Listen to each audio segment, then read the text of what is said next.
Hello and welcome back to Solid. My name is Jake, and your St. Louis Battlehawks are going to the Yoffs. Your Battlehawks are playoff bound, which is a great thing. No matter what I say throughout this reaction, the fact that the Battlehawks are going to the playoffs remains true. They won this game. They beat the DC Defenders 26-21. That is the truth. That is the only thing that matters. Winning is the only thing that matters. It doesn't matter how you do it. It only matters that you won.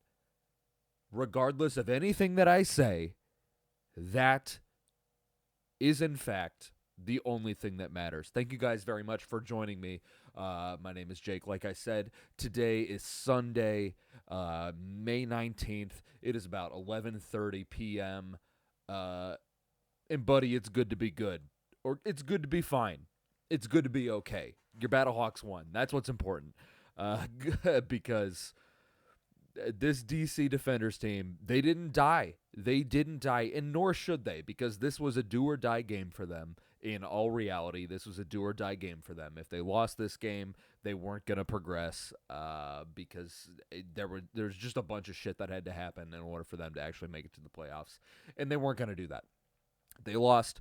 The Defenders lost 21-26. I don't necessarily want to say the Battlehawks beat the Defenders 21 or 26-21. I think the Defenders. I don't know. I'll have to go back and watch.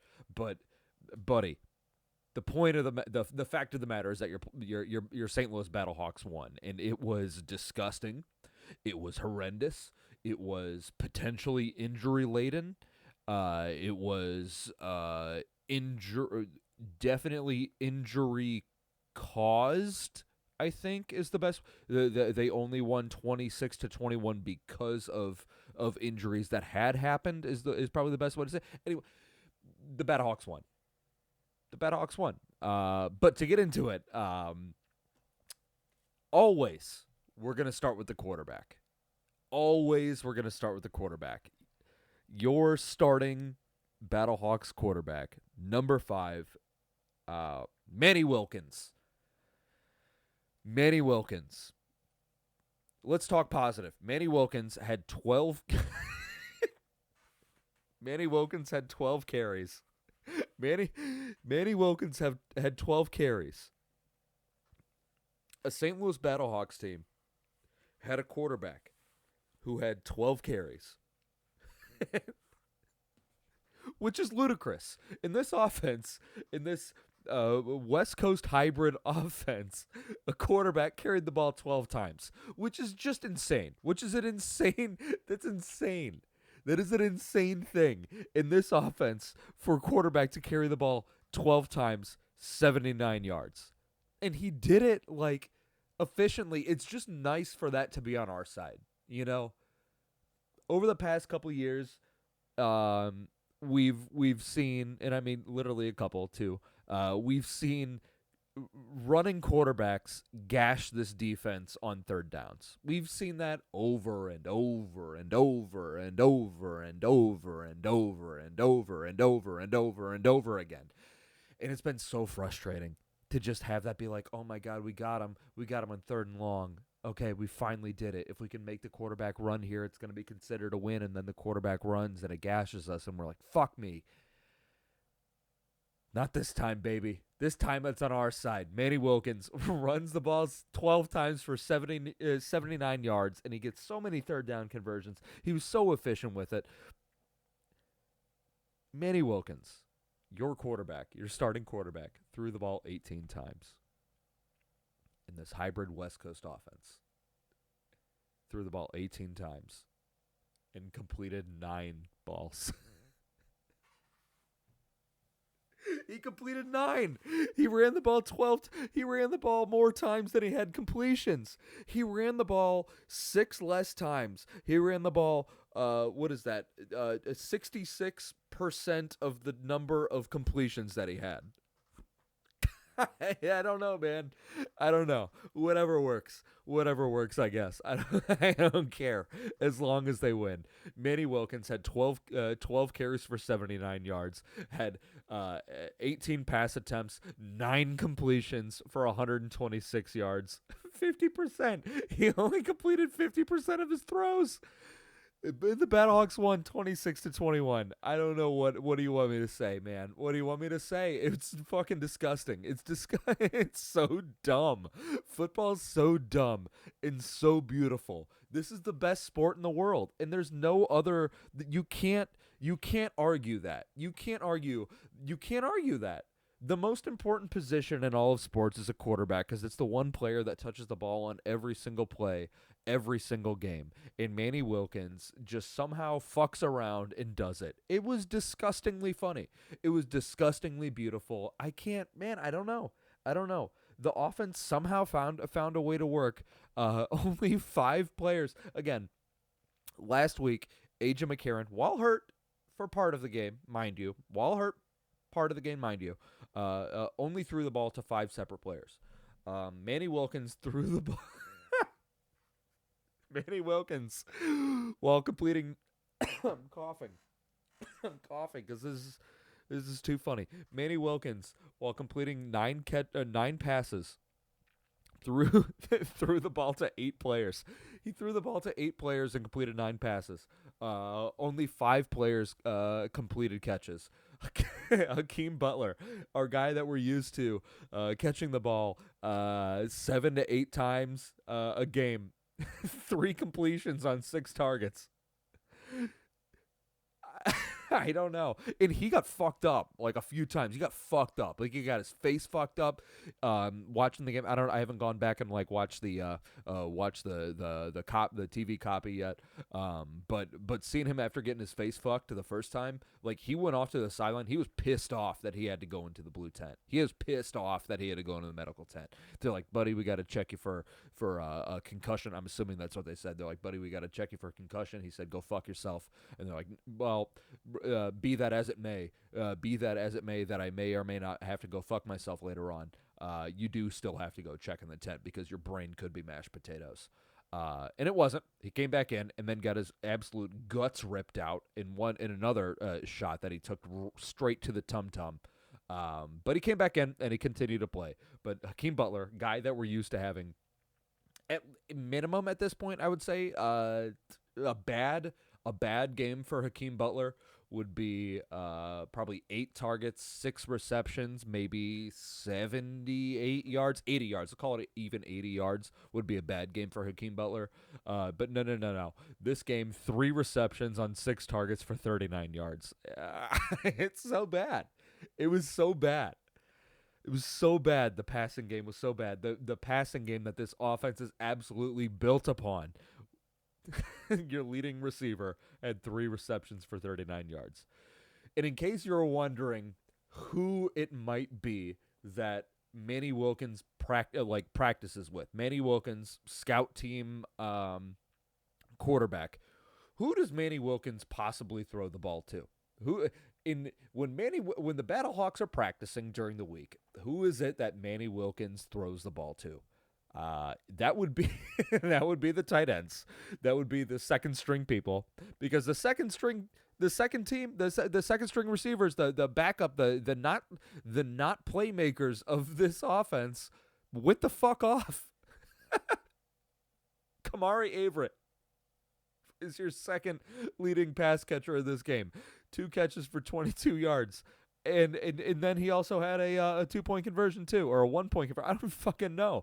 The Battlehawks threw out everything that they've ever done aside from Anthony Beck doing dumb challenges.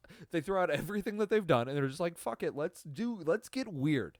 These 3 games, we just got to win 2 of them. Let's just get fucking weird with it. And if we have Manny Wilkins in, going into this game, it's like, this is the perfect time to revamp your offense. This is the perfect time to do it. You got your starting quarterback is injured. You got an entirely different quarterback is going to start. Manny Wilkins just wants to run the goddamn ball, and he's going to do that all the time. 12 times, actually. He's going to do that. He's going to run the ball.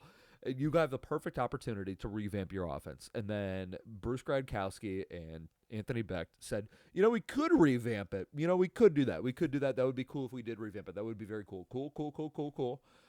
Counterpoint. What if we just let the people that normally don't do shit during a game, what if we just let them do shit? What if we just did that instead? And then they did that exact thing. Hakeem Butler, 3 catches, 39 yards. We've covered that. Kamari Averett, 2 catches, 22 yards. Jake Sutherland, the 2 and 3 leading pass catchers in this game were 2 tight ends. When the fuck has that ever happened? When the fuck is that? I'm begging, pleading, bargaining with my life. Throw the ball to more tight ends. Throw the ball to tight ends. Please, they're an underutilized part of this offense. And they're like, fuck it. All right, let's do that in week 8. Jake Sutherland, your 3rd leading pass catcher, 2 catches for It's funny. It's funny that your 3rd leading pass catcher, 2 catches for 13 yards. And then, what if we got real weird with it? What if we just got really bizarre? What if we got straight up perverted with the way that we're going to run this offense? What if we did that? What if we made our 4th pass catcher, our 4th leading pass catcher, a guy that nobody fucking expects? What if you're not going to fucking expect this? Hey, Reggie Barlow, head coach of the DC Defenders. Hey, Greg Williams. Greg with 3 G's, you goddamn sicko. What about this? What if we made our 4th leading pass catcher our 2nd string running back? What about that? What if you go fuck yourself with that one? Because guess what? Wayne Gallman, 4th leading pass catcher, 1 catch for 39 incredible yards. Wayne Gallman on a dump screen, 38 yards. 38.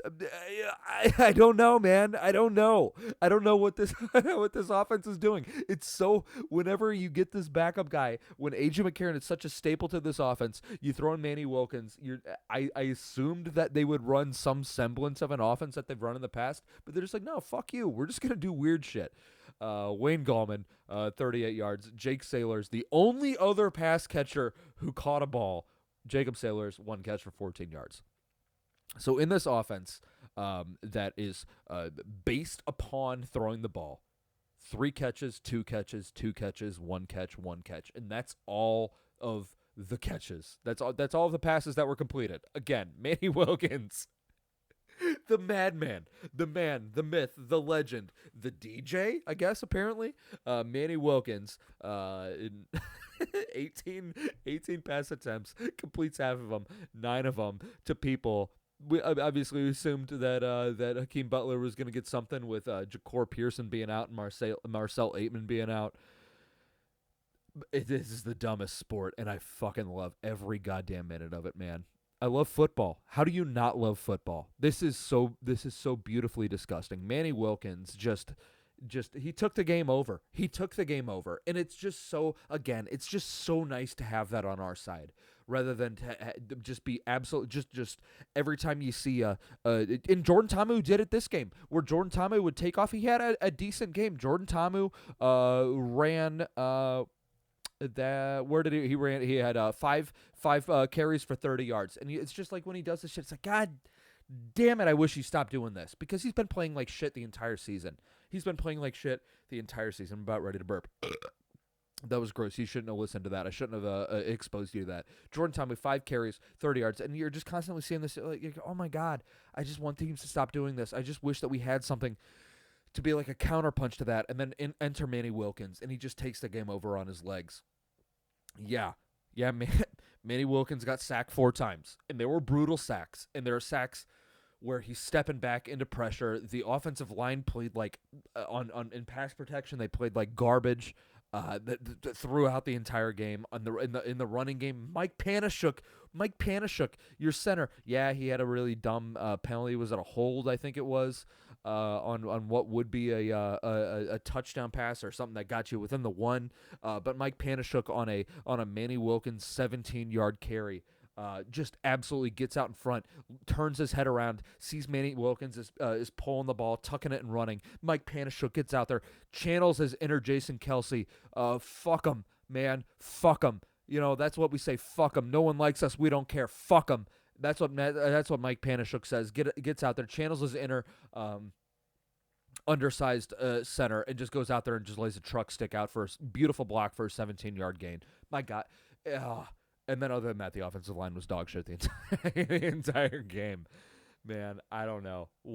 Offensively, this game was just a catastrophe, but it was just a beautiful massacre, man. It was beautiful. To put this in perspective, okay, they ran the ball so much. The Battlehawks ran the ball so much.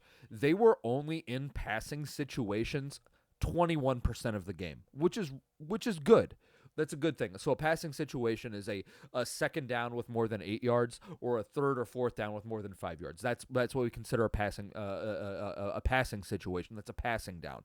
They were only in that 21% of the time.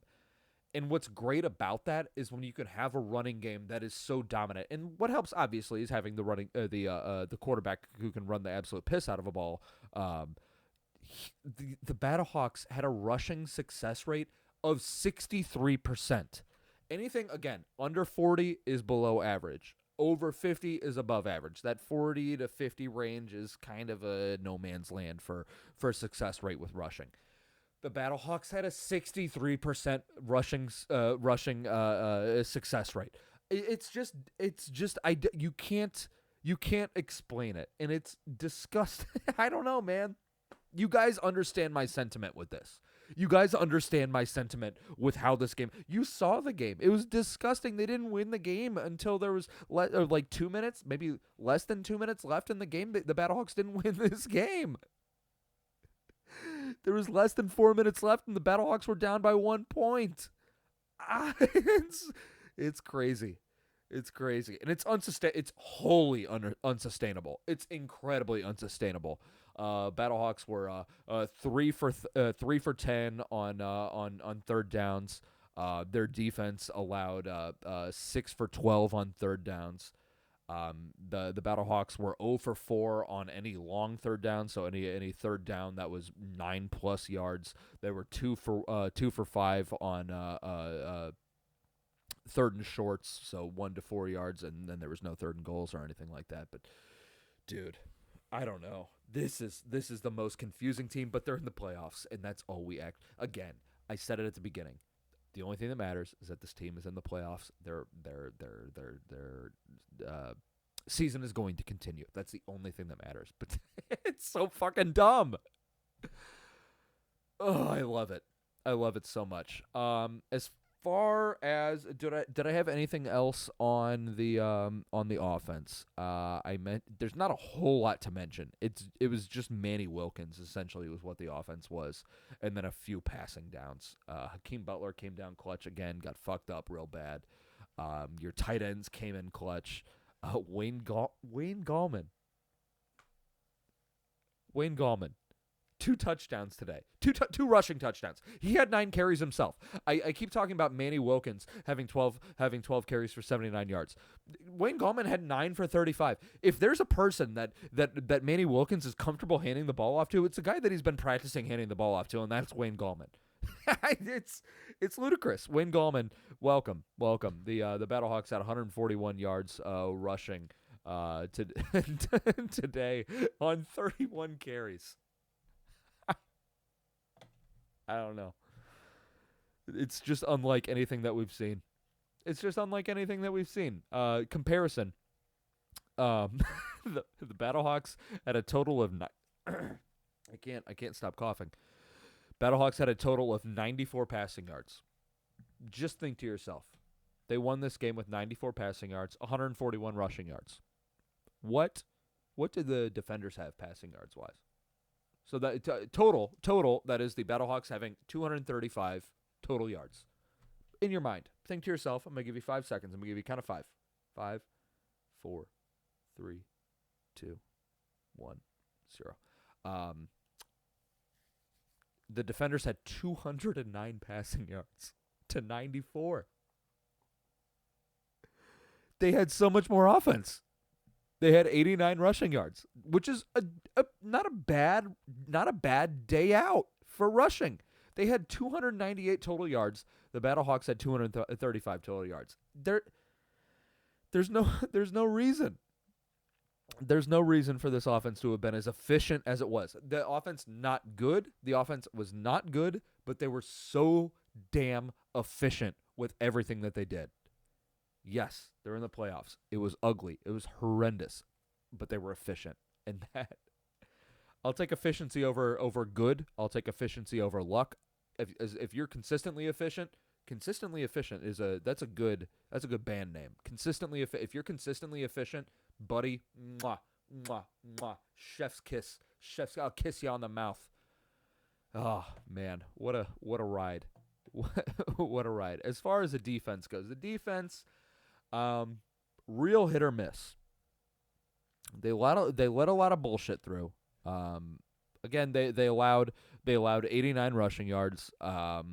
37 of those were to a running back. 30 of them were to a quarterback. And 19 of them were to a wide receiver, which we kind of expected going into this, given what they did last week, where they had a pretty good running game by their wide receiver. But Quinterio Cole and Cam Kelly. So Cam Kelly is the now the starting safety because Ben DeLuca went out. Cam Kelly with an interception and just the ball got thrown straight to him. Hats off being able to catch that, my guy. In the NFL, we see guys with dog shit hands. Balls hit him in the hands, and they don't come down with it. We see that all the time in the NFL. And for the ball to be thrown directly to him, for him to actually catch it, that's why he's a safety and not a wide receiver. I mean, that's like the whole running joke, running theory, and everything like that. Is that people are defensive backs because they can't catch the ball. Like Devontae Smith and Darius Slay are by their own confessions equals, except Devontae Smith. Did I say Devontae Smith? I meant Devontae Smith and Darius Slay. They're equals by their own accord. Like they both said this, but Devontae Smith has hands, and Darius Slay just straight up and doesn't. For Cam Kelly, a backup safety, to be able to come down with an interception is huge. And he's missed a few. Yeah, he's missed a few. And that's what's going to happen. But for him to actually be able to come down with one, that's great. And then Quinterio Cole, buddy, I'd high five you. I'd high five you so many times, buddy. If I ever met Quinterio Cole, I'd high five him. He would never be able to catch a ball again because his hands would be high fived into a bleeding, bloody pulp. That's what they would be. His interception in the on the defenders in their territory side of the field, whatever the fuck it was, for him to be able to do the tip drill like that in the rotation that these safeties had, Donnie, Abraham, oh, what a beautiful call. The way that they had these safeties rotate right before the ball was snapped. We had Cam Kelly playing deep, and then he rotated to, I believe it was the weak side. I'll have to watch again. Cam Kelly rotates to the weak side, almost comes down as almost like a nickel. Quinterio Cole goes back as like a free safety, and then the ball gets tipped, and Quinterio Cole plays it so well, gets the pick. Battlehawks only kicked a field goal off of that one, which is an entirely different gripe. The inability to score after turnovers, but his interception there is killer, man. That was phenomenal. One of the touchdowns that the defenders had, this is a very clear note that I had for myself, is that it came off a busted coverage. I believe it was to a tight end. What was that tight end's name, if I can pull that up? Guys with Alex Ellis, number 18. I think that's a tight end. He might just be a white. Is it potentially racially I'm trying to think of the right way to phrase this without making myself sound like a total fucking piece of shit. If I see a white guy catch a ball, I'm like, that guy's a tight end. But that's because I know us. I've been very transparent about this. I've been transparent about this with the Eagles, with them drafting 2 white guys. We're not that good. So I assume that when a white guy catches the ball, I'm like, that's a tight end. That, I feel like that's not bad. I don't assume when a black guy catches the ball that he's a wide receiver. I don't assume that. But I assume when a white guy catches it, that's a tight end. That's what I assume. My assumptions are potentially racially motivated, but not in a negative way. I feel like I crushed this. I feel like I dug myself in a hole, but I feel like I crushed this. If I see a white guy catch the ball, I'm like, that guy's probably a tight end. I'm not saying if I see a black guy catch the ball, I'm not saying that I think that he's a wide receiver. That's not what I'm saying. I'm saying that if I see a white guy catch the ball, I think he's a tight end because of our very finite ceiling of athleticism. I crushed that. I crushed that. I'm going to clip this and put this out there and be like, this is how you dig yourself out of a hole. I think I just nailed that. Anyway, Alex Ellis was a guy on broken coverage who caught a ball and went for a touchdown. That was kind of a bummer. The defensive line was kind of quiet. They only had 2 sacks, and it came one from Travis Feeney and one from Willie Harvey. Willie Harvey's a linebacker. I know that that Peter Tamoipenu was he got a little bit he got shut down this game. The defenders learned last game that Peter Tamoipenu is a guy that you gotta learn to kind of stick with. And they didn't allow him to do anything. He didn't log a stat. Sorry, I got hiccups. Peter Tamoipenu did not log a stat. No tackles, no nothing. But I know that he was affecting the game. It was good to see Mike Rose back. Mike Rose had a tackle for a loss and a pass breakup. I like that for him. He's very clearly the best wide receiver on this, or not wide receiver, tight end on this team. See, white guy. I said wide receiver. I don't even know what I believe. Anyway, I'm not going to try to get back into that. Mike Rose played very well for a guy coming back off an injury. But I don't know, man. The defense was kind of hit or miss. I'll have to go back and look at it. Again, they did allow 89 rushing yards and 220 passing yards. 69 nice of those passing yards went to Ty Scott, just one guy, and they kind of shut everybody else down. But I thought that the defense played moderately well. It wasn't like anything phenomenal. It's not the 45 to whatever 13 game, whatever the hell it was, the first time that we played them in 3-4 weeks ago, whatever the hell it was. It wasn't that kind of a performance, but they played well. I did notice that they put Chris Garrett in a few times as a rotational edge rusher, which I like. I like them being able to give him a chance. If that guy hates punts so much, I assume that they're just feeding him, letting be like, hey, if you hate punts so much, we're gonna feed on that hatred. We're gonna let you make them get back in the backfield, make them punt, so that way you can hate it even more. So I like the fact that they put Chris Garrett back there, or not back there, but on the line, and let him get after the quarterback a little bit. But let's look at some of the advanced stats for the defenders. They were in passing downs 44% of the time. Love to see that. They did have a rushing success rate over 50%, which it's good for them. What was their third downs? I said they allowed 6 for 12 on third downs, which is not something that you want to see. What that ends up coming down to is that they had 1, 2, 3 4 drives that were 4 minutes or longer. Their first drive ended up in the field goal. Their drives, the defenders' drives went field goal, interception, turnover on downs, field goal, touchdown is the only real loss so far of a drive, and then a 3-and-out, an interception, a touchdown, and turnover on downs. So that's I'll count that as 4 turnovers. 4 turnovers from the defense, man. That's good. That's good. It wasn't great. Wasn't a huge, soul-crushing defeat like they had last time, but I think they played well. They put a lot of pressure on Jordan Ta'amu, and they ended up taking Jordan Ta'amu out of the game. So, can't complain about that. Is there anything else that I really have about this? Let's look at special teams. Darius Shepard had 117 kick return yards. The guy does not – I don't believe he actually – did I say he didn't – yeah, no, he never caught a pass. He only had 1 target. Okay, here's one thing. Watching the post game pressers, they specifically, I believe, I don't know if it was Becht or if it was Manny Wilkins, specifically pointed out Jamarcus Bradley did well this game. He got targeted 3 times and came down with 0 of them. So I don't know what the fuck that's about. But that was weird. But my last thing is Anthony Becht. Anthony Becht. God, buddy, he challenged for a a DPI, for a DPI, not against a DPI this time. He challenged for a DPI this time with 13 minutes and 59 seconds left in the second quarter. And that's just so stupid. Yes, he won. He won the challenge. He won the challenge, which is good. I'm glad that he won the challenge. I'm not mad that he won the challenge. I'm mad that he did challenge. He challenged it. It was a second down.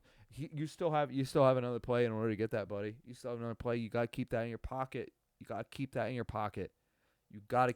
pocket. Just like with Reggie Barlow. The only time that he's never done anything dumb, the Defenders head coach, the only time that he's never done it, that he's done something that's not outwardly dumb. The only time that he's done something that's not outwardly dumb is when he decided to try to challenge on a Wayne Gallman touchdown, and then they were already like, yeah, you can't challenge that. We already looked at it. We're just gonna like act like you didn't challenge it. That's what Dean Blandino said. He's like, yo, you're dumb. Don't challenge this. We're gonna give you your challenge back.